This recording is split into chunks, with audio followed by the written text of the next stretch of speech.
This video is sponsored by Tahina. Today we're going to tackle an age-old problem in Middle Eastern cooking. How do you make a juicy lamb shawarma at home without a rotisserie?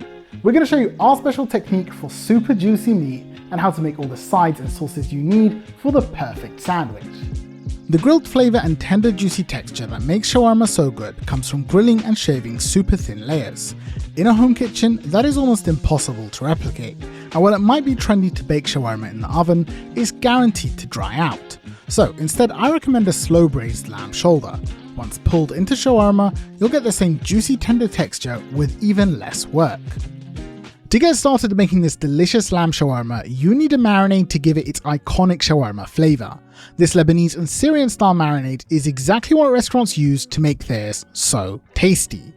The main ingredient in this is onion juice.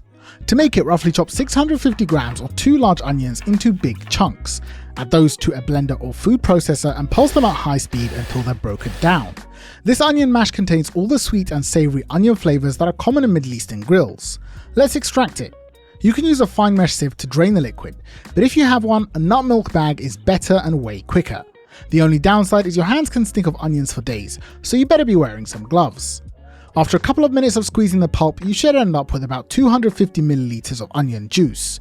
This pungent liquid will do wonders to flavour the meat, and the tenderizing enzymes in it make it perfect for overnight marinades.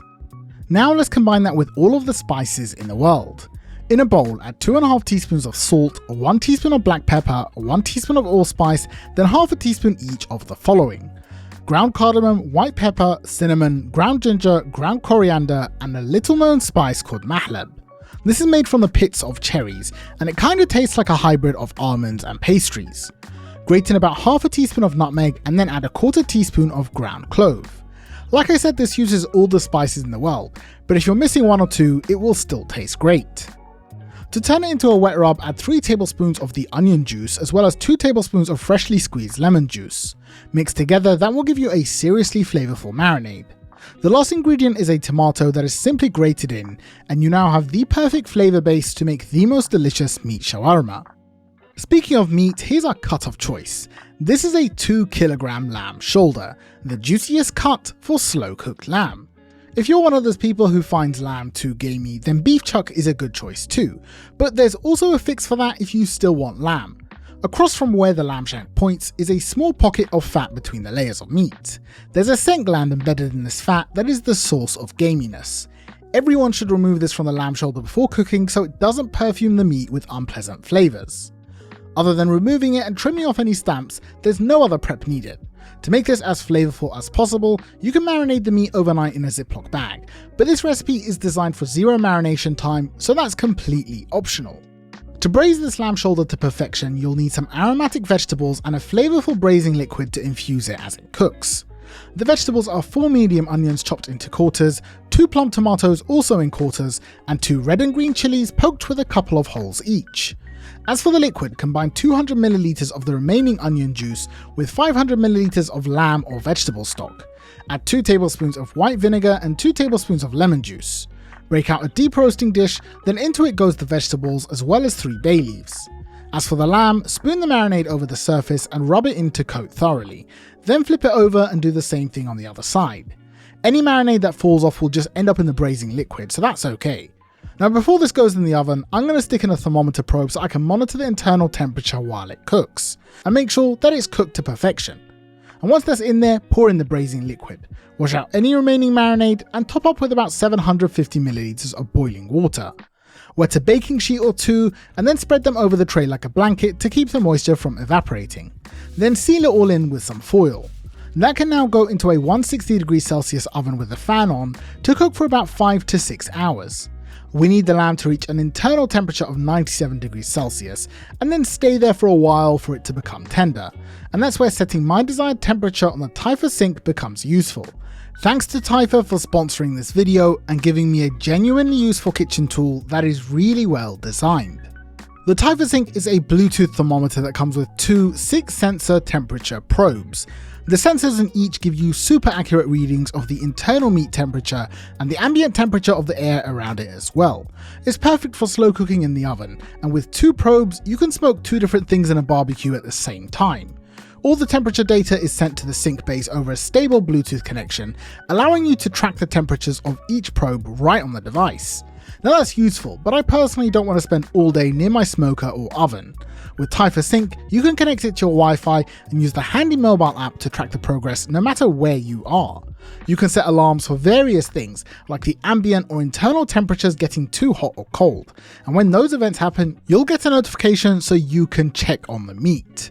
I got my notification that cooking was complete after almost 3 hours, and I took the meat out to check on it. The temperature is 97 degrees, but as you can see, it's still a bit tough. The collagen in these large cuts of meat needs to stay near 97 degrees for around 2 hours for it to break down. So I'll cover this back up, leaving the foil open at the sides, and put it back in the oven on 140 degrees for 2 more hours. With this thermometer, there's no need to guess whether you need 5 or 6 hours for tender results. Tahina have also included a pro mode that shows you the temperature on each of the different sensors if you like to nerd out and be hyper specific.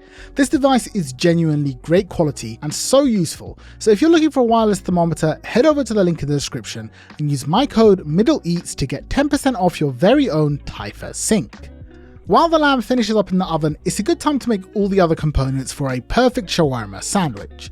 The first one you need, and you definitely can't buy, is a luscious, flavorful tahini sauce that will give your sandwich all the creaminess it needs.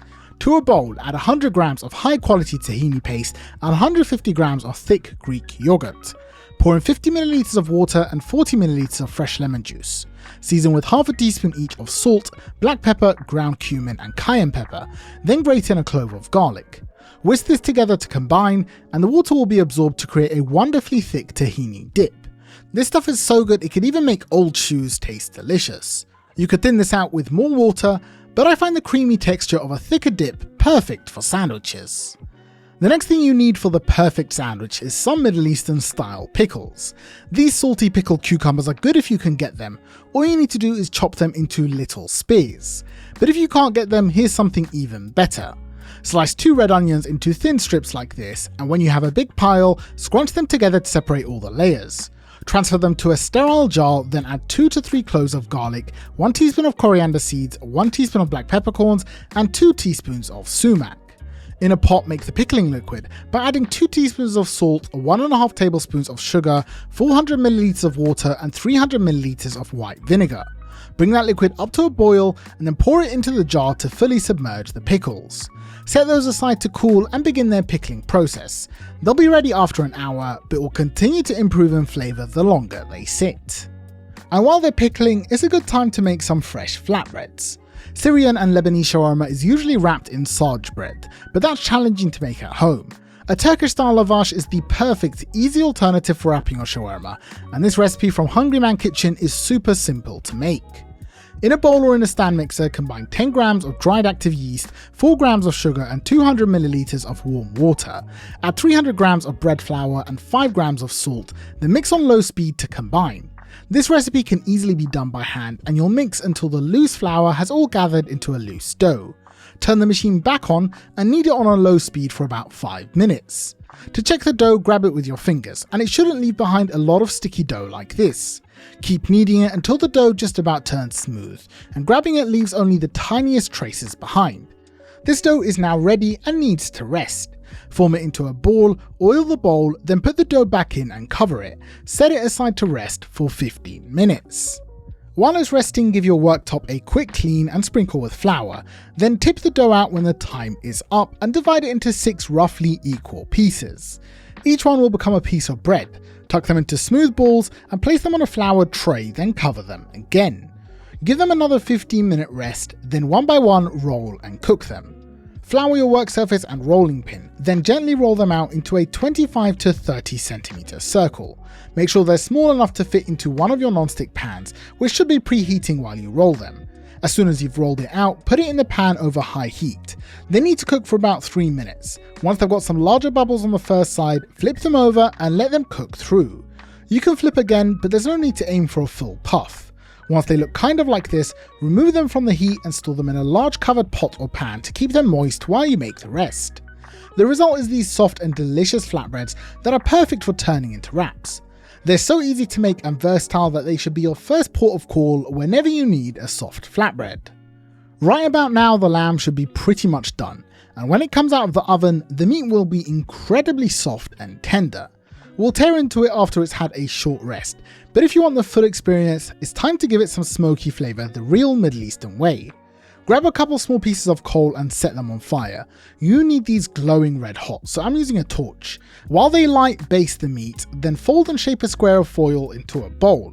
Place it in the tray, then pour in a small amount of vegetable oil. When your coals are white hot, tip them into the oil, which will create a ton of flavourful smoke. Quickly cover the tray to trap the smoke in, and then let it sit for about 15 to 30 minutes for all that smoky flavour to be absorbed. While it sits, you can quickly prep the last component needed for the sandwich. Simply slice a tomato in half and into thin slices. Trim some parsley leaves from their thick stalks, then stack and roughly chop them into medium pieces.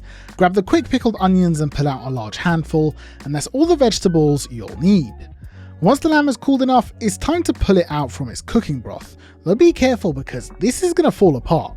All that veg and liquid in the tray is packed with flavour, so fill a container with some onions, chillies, tomatoes and broth, and give it a quick blend to create a shawarma infused smoky sauce. Now it's finally time to assemble. The bones should come out with literally no effort needed, and once they're gone, you can shred the meat with some forks or even just your hands. I mean, look at it, it's so stupidly juicy and tender. Once it's shredded to the size you want, you can pour over some of the smoky shawarma sauce and then give it a toss to make it even juicier. Finally, it's time to assemble this into the perfect sandwich. Grab a bread and lather on the tahini sauce, add tomatoes and parsley, then pile it high with the meat.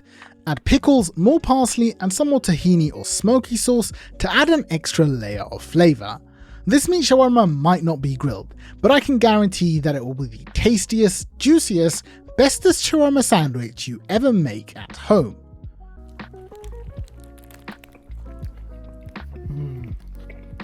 That is spot on. If I hadn't made it myself, I'd think it's from a restaurant. It is truly the perfect homemade lamb shawarma.